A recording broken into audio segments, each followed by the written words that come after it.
এসে গেলাম শুধু ভালোবাসা পেলাম না, আশায় আশায় দিন যে গেল, আশা পূরণ হলো না।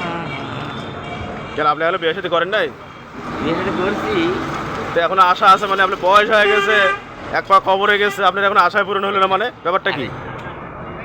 এই আশা তো সেই আশা নয় বাবা। কোন আশা? এই আশা হইলেও মনে করেন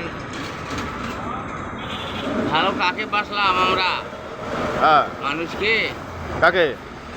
কাকে ভালোবাসবো? ভালোবাসতে গেলে আল্লাহকে আল্লাহকে ভালোবাসতে হবে। হ্যাঁ, হ্যাঁ, সে আল্লাহকে ভালোবেসে গেলাম, কই ভালোবাসা কই পাইলাম? ও কই পাইলাম?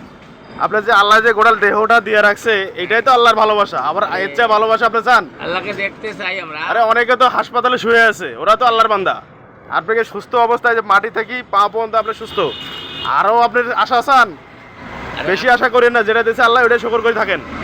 তা তো অবশ্যই, হ্যাঁ। কিন্তু এই শুকরিয়া আদায় করেছি, এটা মালিক যে সুস্থ রাখছে সে কারণে লাভ করি। হ্যাঁ, সেটাই আল্লাহর কাছে শুকর করিয়া থাকেন কিন্তু এবং ভালো পথে চলেন, নামাজ পড়েন, এটা আল্লাহ আপনাকে সুস্থ রাখবে এবং শান্তিতে থাকবেন। তো ঠিক আছে, ভালো থাকেন। হ্যাঁ, আসসালামু আলাইকুম। ওয়ালাইকুম আসসালাম।